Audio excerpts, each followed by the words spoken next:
All right, thank you for tuning in to the community conversation brought to you by Prototype Training Systems, home of CrossFit Prototype.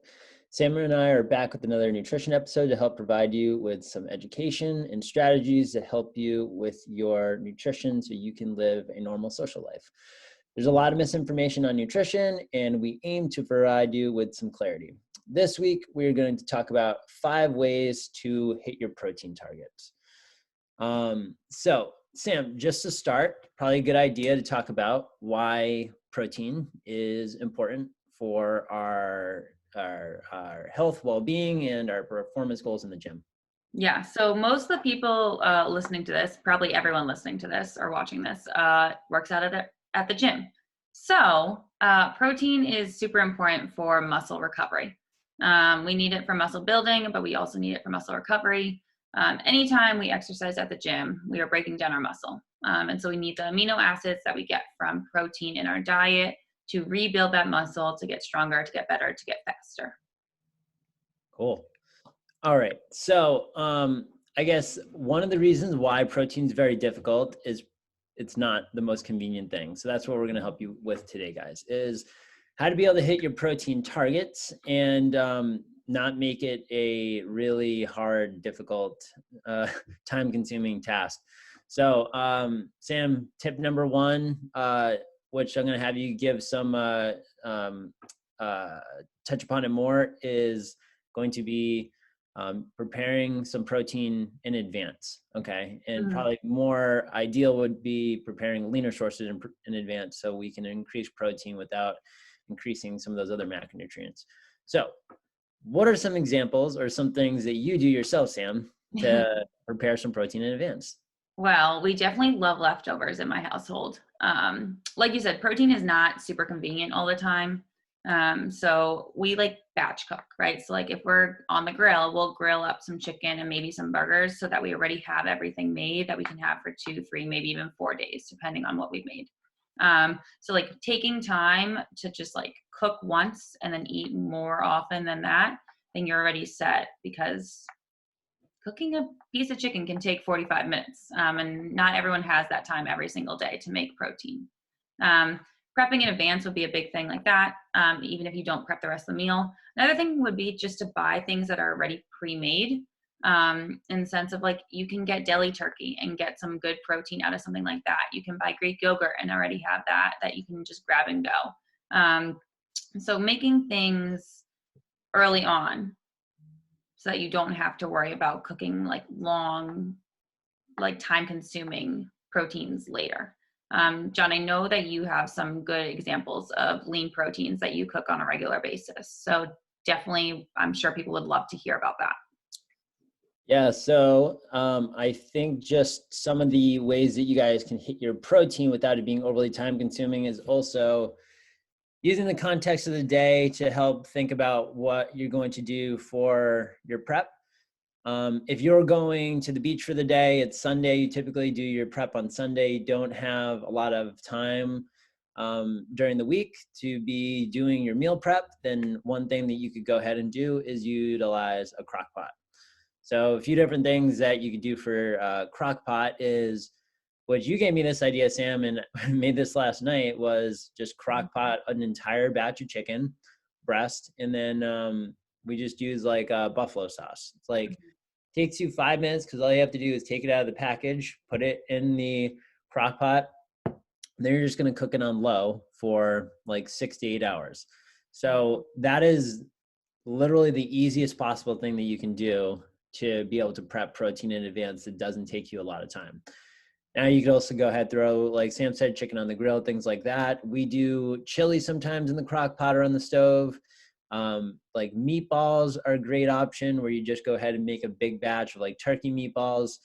And maybe for a prep, that could be a breakfast option too. Could be like egg or egg white muffins, where you could use like egg white, you could use a little bit of like chicken sausage or like the steak hams, and you could do like a little bit of like low fat or non-fat cheese, and that's going to be like primarily just a protein option, which is going to be very minimal.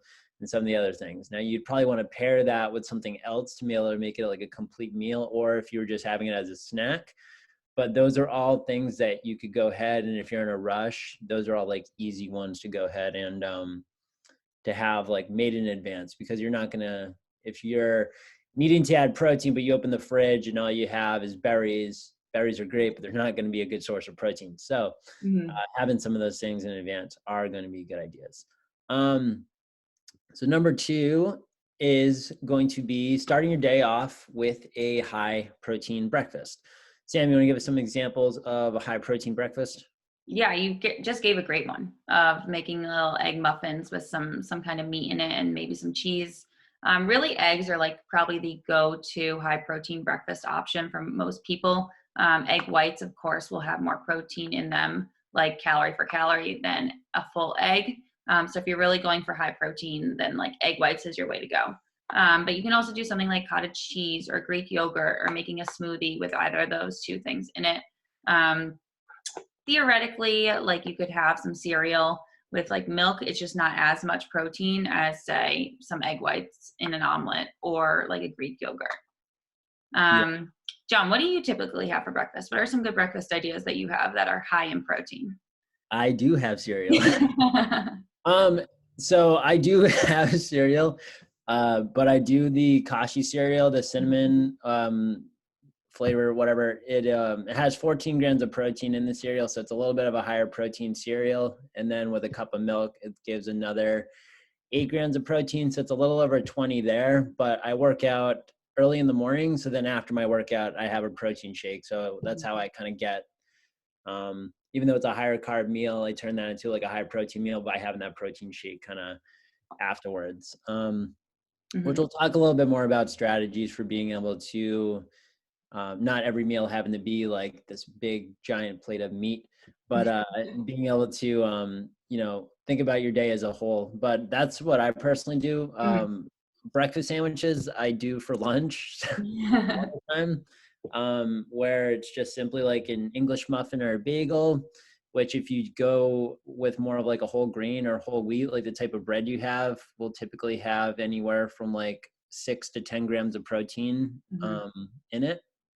So even though that's not the protein source of that meal, you'll get some protein there. And then what you put in the sandwich. So an egg, turkey, cheese, those are all going to have some protein. The egg and the cheese are going to be protein and fat. But if we have those things in the meal that have some protein in them, that's going to go ahead and be a way for it to all kind of add up, even though none of those sources are inherently leaner sources, besides maybe the ounce or 2 of turkey that you'd put on a breakfast sandwich. That is going to add up to a lot of protein. And I mean, I think you already named some of the other ones, but a one for vegetarians, because sometimes that's tough, is how do you get enough protein without having like chicken or meat or something like that? If you were to do a bagel, which you just mentioned, bagel is going to have some protein in it, and you were to have something like peanut butter versus cream cheese, peanut butter is a fat source, but it's also going to have protein in it. So the more things that we kind of swap that are like just fat and no protein with at least some protein are going to be ways to be able to get more protein into a vegetarian diet or a vegan diet. But if you even add a Greek yogurt, that's not going to be vegan, but it's going to be vegetarian. That's going to be over 25, 30 grams of protein without having to have any turkey or anything like that, or eggs either. So there's a few options for starting your day off with higher protein. Number three, prioritizing protein after your workout. So we can talk about some post-workout options, Sam. So what are some good options to be able to have after a workout that can give you that protein? Yeah, I think you already touched on some of this a little bit, of like your breakfast, like pre-workout isn't always like the highest in protein. It's still high, but not like pure protein. But then right after your workout, you'll go right into a protein shake. And so probably the easiest way to get protein right after a workout is a protein shake. You can take it with you. It doesn't require any prep. It doesn't require refrigeration. And you can drink it within like a 30-minute window right after your workout. which like we haven't actually touched on at all, but the sooner you can get protein, the better. Where if you're waiting 2 hours after your workout to get a protein source in, then chances are you're not getting as much benefit as you would if you would have it in like a 30 to 45-minute window post workout. So protein shake is probably the easiest go-to. Getting that right away. But a protein bar would be totally fine. A Greek yogurt would be totally fine. Having a turkey sandwich would be totally fine. Really finding any way just to kind of little bits of protein right after the workout. It's just more so about getting it in at a reasonable time right after you work out. Does that sound accurate to you, John? Yeah, so the benefits of just spreading your protein out.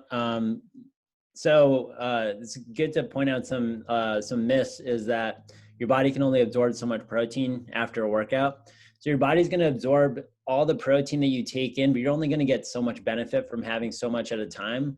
So that's why it's a good idea to spread your protein out throughout the day versus, if you had, let's say you are someone that typically has a lower protein breakfast or not breakfast at all, and then you get your protein towards the second half of the day, you're not going to get as much benefit as if you were able to try to squeeze something in earlier in the day and spread your protein out, like maybe every 3 to 4 hours having a protein feeding. That's going to be, that's definitely going to help you more with recovery from your workouts. It allows you to help with muscle building, muscle repair. If you backload it all, it's not that your body's not going to utilize that protein, but kind of think that there's a limit to how much you're going to be able to benefit from that protein. So if you were to have 150 grams and you were to have 100 grams from the hours of 2 to 5, you're not going to get as much benefit as if you just spread it out throughout the day. But anyways, I'm kind of going on a little bit of a tangent. No, I think it's a good tangent. John, do you have like a number of how much protein people should get at a sitting? I think it also depends a little bit on the individual. So let's take a 200-pound male, probably 4 servings of 50 grams would be a good idea.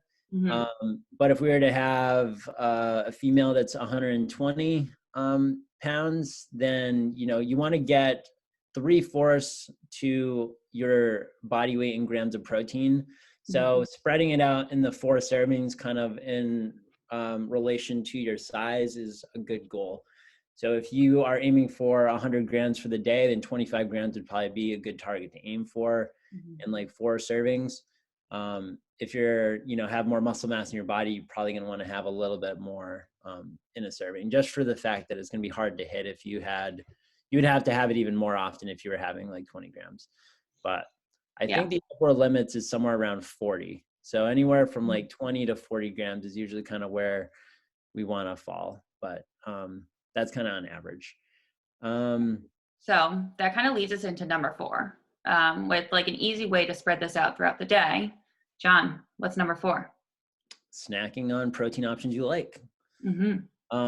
So protein options that you like, I think we named quite a few of these, which protein shakes are easy, or if you might have that mid-afternoon like sweet tooth, or you're a little bit hungry, you want to have some protein, but you also don't want to go ahead and grab I don't know, like jerky or something like that. Let's say that's not something that you enjoy having. Like a protein smoothie could be something that could fill you up a little bit more than a protein shake alone, where you just mix it with like a little bit of like berries and maybe you have almond milk. Or if you were aiming for a little bit more protein, you'd go for actually milk itself or soy milk. And that's like a really good option. Swapping like yogurt for Greek yogurt is a good one. What's another swap that you can think of, Sam?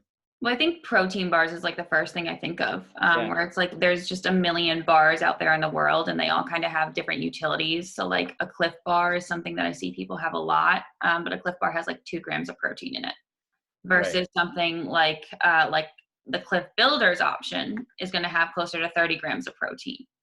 So just like making a conscious choice to like read the ingredient facts or the nutrition label and find out if any of your packaged snacks do have protein. And then if it's not very high, then find another snack that could be similar and does have more protein there. Right. Some other snack ideas, just so you guys have some if you are making a little bit of a grocery list. Like cottage cheese is a really good one. And what are the sticks of cheese? What are those? String cheese? What are they called? String cheese, String, lunchbox snacks yeah, for the kids. those kid cheese snacks. Yeah. They also have like adult ones. They're circles. They're called Baby Bells.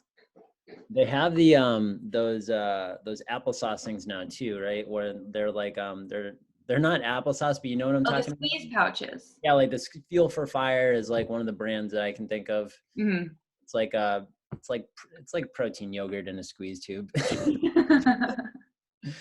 So it's kind of just like yogurt.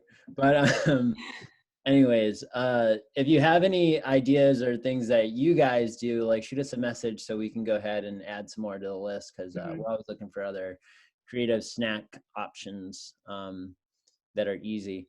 And number 5 is incorporating some high protein plant-based options into your diet. So we don't all eat meat, we don't all eat dairy, so we need to go ahead and also have strategies for being able to get more protein. But also, if we do eat meat and we do eat dairy, these are still things that are going to be nutritious and filling, and they're going to have more than just protein in them to help you guys feel good after meals. So Sam, can you name a few high protein plant-based options? Yeah, so I think like the first one everybody probably thinks about is tofu or soy in some capacity. So tofu, soy milk, edamame, seitan, and then I'm pretty sure like those fake meat chicken nuggets are also tofu of some capacity. Or sometimes tempeh, right? Tempeh. Oh yes, that too. So any of those are like any variation of soy is a good higher protein option. Like you touched on before, whole grains are going to have more protein than refined grains. So getting those there. Things like quinoa and barley are higher protein grains in general. If you get something like bread and you get a sprouted bread versus like a whole grain bread, there'll be even more protein in there. There's swaps like protein pastas. Banza is a brand of protein pasta. So it's like a normal pasta, just higher in protein per serving. Lentils, chickpeas, any kinds of beans also have protein as option. And like you touched on before, peanut butter, although a fat, for most people does have higher protein than some other fat sources like an avocado or an oil. Peanut butter is going to have a protein option there. They even have like plant-based protein powder now. What's up? Have you ever tried the peanut butter powder? Oh yeah, I forgot about that one, where you just mix it with water. Yeah, or you could even mix it in with like smoothies or like your shake, and just adds different flavors that aren't going to give you they're the protein without the fat. Yeah, they're PB2 powder. Yeah, it is really good in smoothies. Yeah. I totally lost my train of thought. Oh, I was going to say, and I don't know how scientific we want to get on this, but definitely one of the things that is a concern with some of the plant-based proteins is that they're not necessarily complete proteins, meaning that they're missing some of the essential amino acids. So if you are someone who doesn't eat meat, pairing a whole grain with a legume will give you a complete protein. So like a whole grain bread with peanut butter on it will be higher in protein and also be a complete protein. So meaning that basically you have all the building blocks that you need to build muscle in your body. Right. So in that note, we'll kind of recap some of the strategies to hit your protein targets. So there's 5 tips, guys. Number 1 was preparing some lean sources in advance. 2 was starting your day off with a higher protein breakfast. 3 was prioritizing your protein after your workout. 3, snack on protein options you like. And 5 is incorporating some high protein plant-based options into your diet. And probably to note that it's just a good idea to just have a variety of different things in your diet so you don't get bored with what you're eating. So there's more than just chicken out there for protein sources. There's also more than just protein powder and to get that. So having things that you like, having something often isn't a bad thing. Having the same thing all the time is a good way to go ahead and get sick of it, but also not necessarily getting the variety of nutrients that come along with different sources of these things, whether we're talking about protein or we're talking about different fruits and vegetables that are going to have different vitamins and minerals in them. So on that note, Sam, you want to do the exit? Yeah, before I go into that, anything that you wanted to touch on that we missed talking about today? Not that I can think of. I think we nailed it. Yeah, look at that. All that information. No, I think it's easy when we format it like this, right? So it's 5 top tips, but obviously we have a lot more insight. So if you are someone who is struggling with nutrition or have more questions about this, please do not hesitate to reach out. We are more than happy to sit and talk nutrition with you because it is something we love to do. You can schedule a free nutrition consult, and we will link that for you when we send this out. So it is nice and easy for you to make that appointment if you'd like. And if you do have questions, like we said, you can reach out via email or talk to us in the gym. We are more than happy to chat with you about nutrition any day. And with that said, we hope you guys have a wonderful day, and we will see you soon.